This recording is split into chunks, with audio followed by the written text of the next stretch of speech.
Oi, vamos falar de seleção, ou melhor, de seleções? Afinal, a Nations League começou e teve muita seleção grande e favorita para a Copa do Mundo, tropeçando não só uma vez. E justamente no momento em que um tal de Kylian Mbappé falou poucas semanas atrás, poucos dias atrás, de que o futebol sul-americano não é tão evoluído quanto o futebol europeu. Mas tem alguns pontos nessa fala. Vamos lá. Primeiro de tudo, as seleções europeias, França, Inglaterra, a própria Alemanha, elas ainda vão entrar favoritas ao título na Copa do Mundo, assim como a brasileira, assim como a seleção argentina está se pondo nesse lugar. Uma coisa não invalida a outra.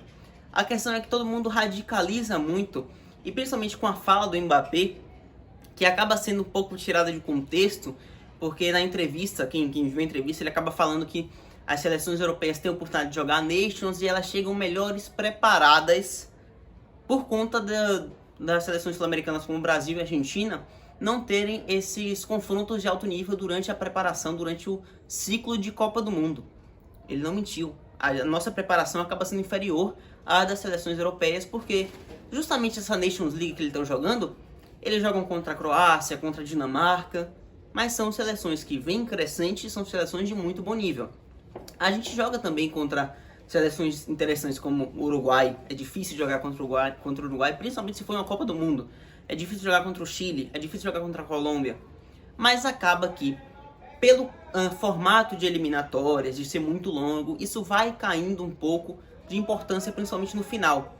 E a gente acaba tendo confrontos de nível inferior. Porém, a preparação, que é o ponto que o Mbappé quis dizer, principalmente com isso de o futebol sul-americano não é tão evoluído. É muito mais fácil a gente levar pro lado de que ele pegou todas as seleções sul-americanas e disse: olha, vocês não estão no nível que a gente está. Primeiro de tudo, ele já abre a salvaguarda para Brasil e Argentina. Ele diz que as nossas seleções, essas duas,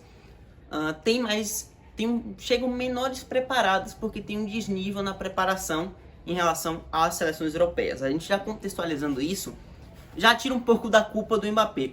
No geral, em nível de preparação, realmente é inferior. A gente pega a Nations League e é interessante que ela começou agora, né, esticando ainda a temporada, tirando os caras menos tempo de férias ainda para os jogadores. E aí a gente pega a França, hoje tropeçou contra a Croácia, empatou fora de casa 1-1, perdeu na estreia para a Dinamarca por 2-1. A Bélgica perdendo de 4-1 para a Holanda. E aí cai porrada em cima da tão falada seleção e geração belga.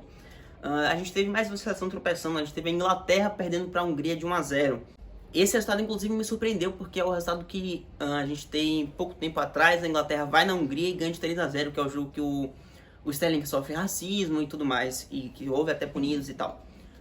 Porém, a gente pega já um pretexto de que eles estão perdendo. A própria Alemanha empatando com a Itália 1-1, que a Itália tá fora da Copa. Cara, isso não vai alterar o fato de que eles chegam como favoritos da Copa, assim como o Brasil e a Argentina também chegam. Pra mim, na minha opinião, e eu acho que é razoável pensar isso, a gente tem uma prateleira em cima com 3 que são os grandes favoritos da Copa do Mundo, e a coisa começa aí a se dividir. Uma segunda prateleira que tá ali mais brigando e tentando chegar nesse nível algumas seleções, e a terceira tá a galera mais, a partir daí tá a galera realmente que não vai brigar por título. As 3 principais seleções que eu vejo hoje são a França. Ainda mantenho a França como uma favorita da Copa do Mundo. É um time que é o atual campeão e, além disso, teve um bom ciclo de Copa. De lá pra cá, ainda foi campeão da Nations, inclusive, no meio do caminho da temporada da Nations que encerrou nesse ciclo de Copa, né? A gente tem jogadores que surgiram de lá pra cá. A gente tem a própria consolidação do Mbappé ainda no maior nível, assumindo protagonismo.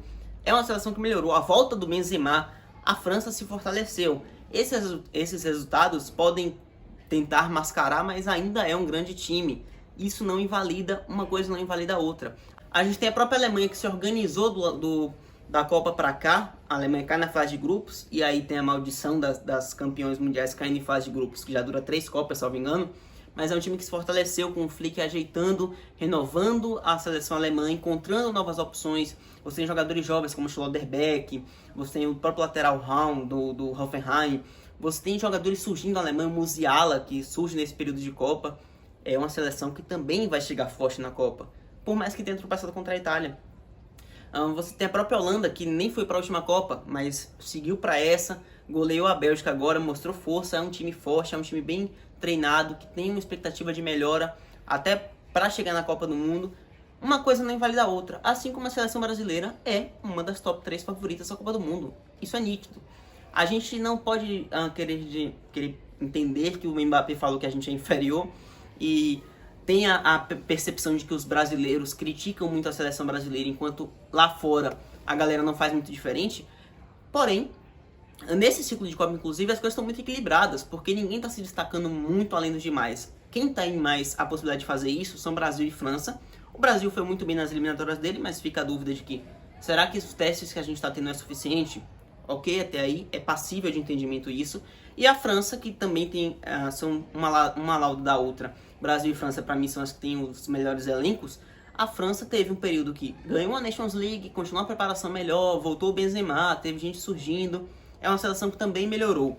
Então, no geral, a coisa está muito equilibrada, porque a gente tem as seleções atuando em um nível interessante, nenhuma apresentando futebol que encante completamente, apesar de que a seleção brasileira está em uma grande crescente, o que a França deu uma estabilizada, né, nesse início de ano, mas ambas vão chegar como favoritas. E assim a gente tem a Inglaterra também, em questão de elenco, uma seleção muito forte, porém que tem caído nesse conceito. A Inglaterra realmente tem tido uma diminuída, porque mesmo chegando à final da Eurocopa, foi a final? Chegou à final sim da Eurocopa, a gente tem uma Inglaterra que chega não encantando e longe disso, apresentando um futebol que se espera muito mais. Tem uma diferença entre o que a França e o Brasil apresentam e o que a Inglaterra apresenta, com o Southgate muitas vezes segurando aquele time.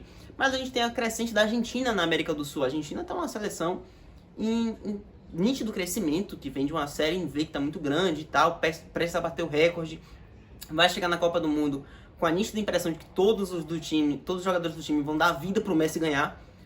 Então, a gente tem que ter um certo cuidado de não querer invalidar que as seleções europeias são sim grandes times, são sim grandes equipes e podem tropeçar aqui e ali, até porque a gente pega uma Dinamarca, uma Croácia e a gente considera são seleções de menor nível, não é porque são europeias que são boas. Cara, são times organizados, não é porque são europeias que são boas, verdade. Mas isso não invalida que são seleções que incomodam. A Eurocopa da Dinamarca foi uma Eurocopa muito sólida, mesmo depois do que aconteceu com o Eriksen, eles foram longe. A Croácia chegou na final da última Copa do Mundo, sabe? A Hungria é a única desses tropeços que a gente pode dizer que realmente tem um nível bem abaixo em comparação às outras. Porque, por exemplo, a gente pega a derrota da Bélgica para a Holanda é uma seleção forte, uma seleção com muitas opções. Porém, em contrapartida, a gente também não pode querer diminuir, como muitos fazem, as seleções sul-americanas. Brasil e Argentina, o Brasil chega como favorito à Copa, para mim top 3. A Argentina tem sido nessa segunda prateleira que eu falei recentemente, né? Com Argentina, Espanha, a gente pode colocar a Alemanha aí também, a gente pode colocar Portugal quase caindo dessa prateleira, a gente pode colocar a própria Bélgica, mas a Argentina está querendo entrar nesse top 3, a Argentina está incomodando, a Argentina está em crescimento. As seleções não invalidam umas às outras. Ambas vão chegar com chance de ser campeão da Copa do Mundo. Não precisa para a gente dizer que uma tá bem, a outra não é tudo isso. Entende? E é isso que a gente está querendo fazer. A frase do Mbappé se tornou polêmica? Se tornou porque fica a impressão de que ele quer diminuir. Mas, no geral, a gente não pode dizer que a gente vê Colômbia, que nem foi para a Copa, favorita. O Chile, que nem foi para a Copa, favorito. O Equador, que foi, não é favorito. A Bolívia, a Venezuela, que nem foram, sabe? Então é muito distorcer. O Uruguai é muito distante a gente pensar que o Uruguai possa ser campeão, apesar de o Uruguai fazer Copas bem, no geral, ser um time bem sólido e difícil de bater em Copa do Mundo. Mas a América do Sul hoje tem se resumido ao Brasil e Argentina. Se a gente quer definir favoritos sul-americanos, os únicos que podem ser são Brasil e Argentina, enquanto na Europa a gente tem sim uma gama maior de seleções mais preparadas para isso. Bom, no geral, vou ficando por aqui. Vamos ver o que vocês falam aí da minha opinião sobre o caso. Agradecendo a vocês, a quem está assistindo a primeira vez, seja muito bem-vindo. Se inscreva no canal se gostou do conteúdo. Agradecendo a você que já é inscrito. E, no geral, é isso. Curtam, comentem, compartilhem. Tchau. Até o próximo.